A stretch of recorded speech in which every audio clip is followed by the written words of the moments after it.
Boa noite, hoje menos atrasada.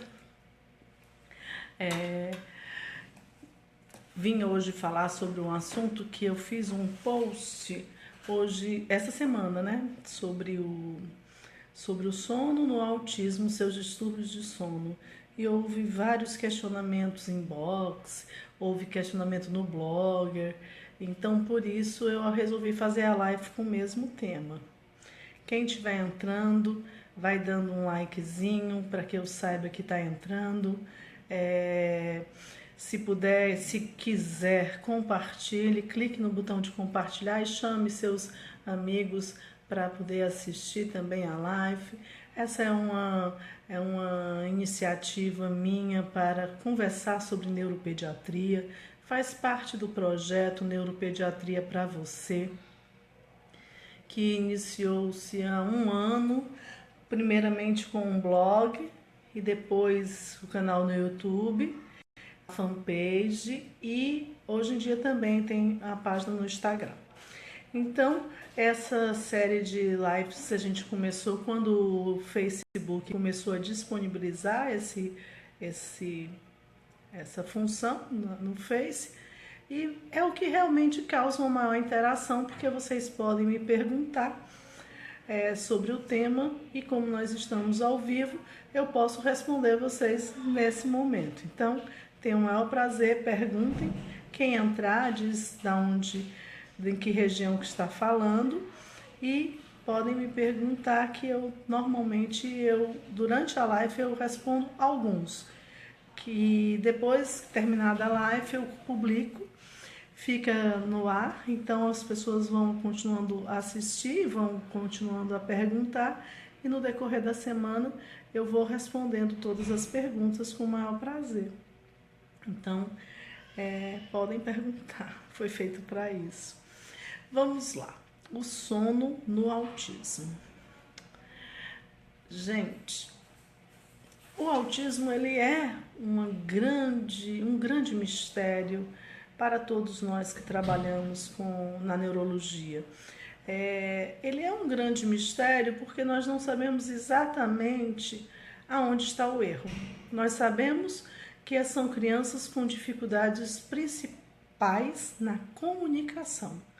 São crianças que podem ter deficiência cognitiva ou não. Existem os superdotados que têm o espectro autista. Mas se essas crianças têm um problema de comunicação, por que um problema tão grande no sono? O que uma coisa tem a ver com a outra? Porque nós percebemos, estatisticamente, que entre 40% e 80% das crianças autistas possuem distúrbios do sono. Podem ser dificuldade para dormir sozinho, ou então eles não conseguem muito tempo de sono contínuo, então eles despertam no meio da noite. E no post dessa semana, eu falei sobre a melatonina, que é um hormônio que nós usamos muito para conseguir conciliar o sono dos autistas. Falei um pouco da medicação no post. E hoje eu quero falar um pouco mais, falo da melatonina no final, mas eu quero falar mais um pouco sobre o distúrbio mesmo do sono. Hipóteses, porque existem algumas coisas que já foram estudadas e outras que não estão bem esclarecidas.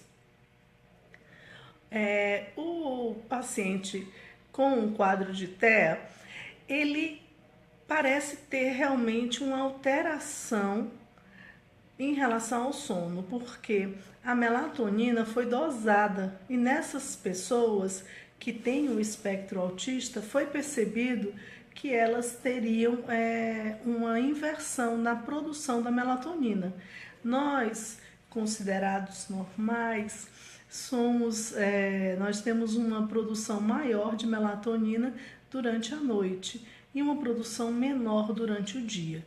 E percebeu-se que as crianças com espectro autista, com TEA, possuem uma produção aumentada de melatonina durante o dia e à noite uma produção diminuída. Essa alteração na produção já justifica a dificuldade de entrar, pegar a sonolência, entrar no sono. Boa noite, Glaucia, entrando. Ótimo. Eu acho que tem mais gente, mas que não falaram comigo. Então, com isso,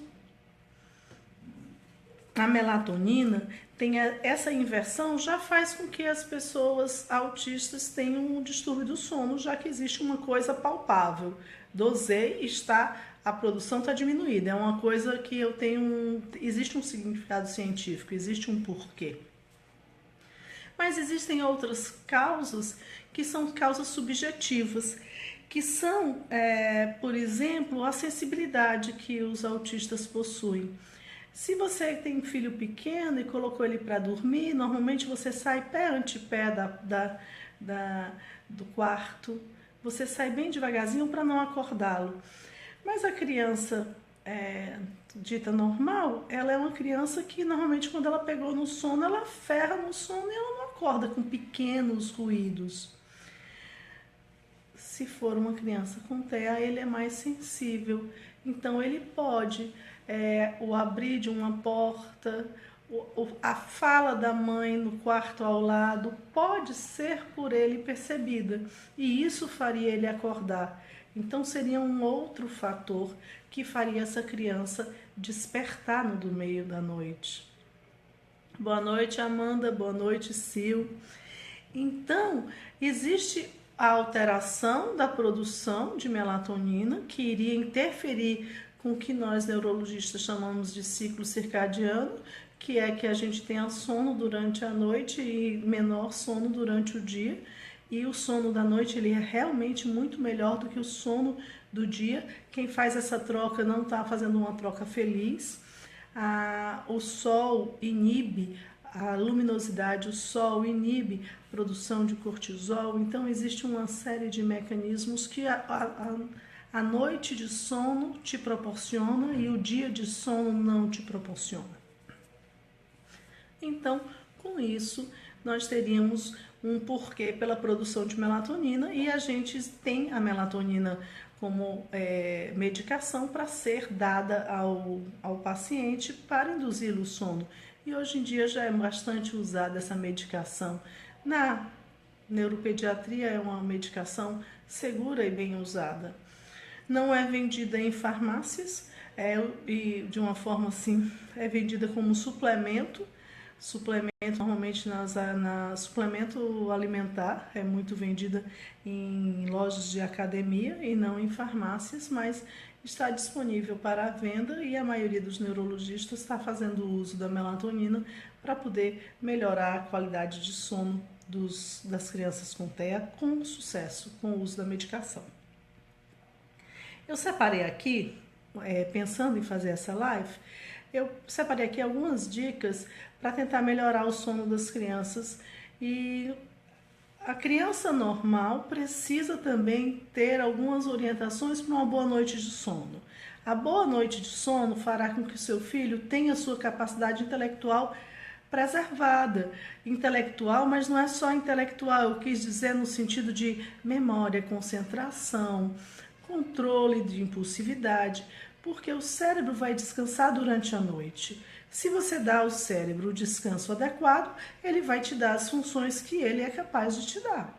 Se você não dar a oportunidade do cérebro descansar, ele vai estar fadigado, então com isso, no dia seguinte, ele não vai te dar plenitude a capacidade que ele teria de concentração, ou de raciocínio lógico, ou de controle de impulsividade. Mesmo as crianças que não possuem TEA, mas que possuem um distúrbio do sono, costumam ser, durante o dia, crianças mais irritadas, sem paciência, agitadas, com dificuldades para realizar atividades que exijam memória, concentração, raciocínio. Então, o distúrbio do sono deve ser tratado em qualquer criança. E na criança que tem o espectro autista, que já tem dificuldades na escola pela socialização e por todos os problemas envolvidos na patologia, imagine essa criança ainda ser uma criança que está irritada porque teve uma má noite de sono. Então é importante que todos tenhamos uma boa noite de sono. Para isso, se pede que a pessoa tenha alguns cuidados que nós chamamos de higiene do sono. Quer dizer, alguns cuidados para que você consiga ter uma boa noite de sono. Tem pessoas, é claro, que não precisam fazem tudo errado e tem uma noite de sono maravilhosa, dormem muito bem. Mas eu estou falando que se a gente quiser induzir uma boa noite de sono, evidente. Não é uma coisa que só quem faz isso é que tem uma noite boa de sono, não. Então, assim, a gente pede que não consumir alguns alimentos que estimulam, tipo o café, a Coca-Cola.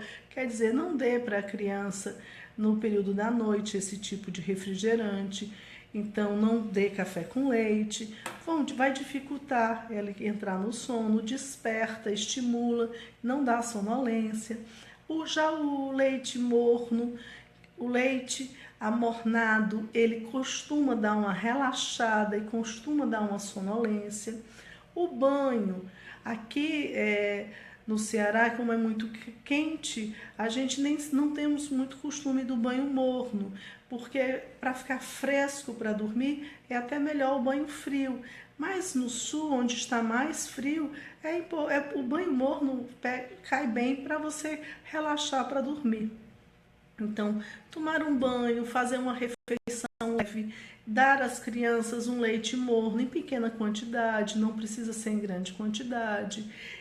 Tentar evitar o uso de aparelhos como o celular, como o iPad, 1 hora antes de dormir, porque esses aparelhos emitem uma frequência de uma estimulação visual, uma frequência muito elevada, e isso estimula o cérebro, isso não propicia o relaxamento para a entrada na sonolência.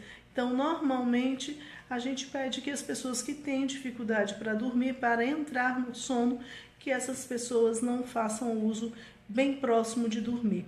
Boas rotinas, como ler um livro para a criança à noite, essas rotinas são boas porque elas não só estimulam a leitura, mas também elas vão causando a sonolência. A criança vai saindo da agitação ao tomar o banho, tomar o leitinho, ir para a cama, colocar o pijama.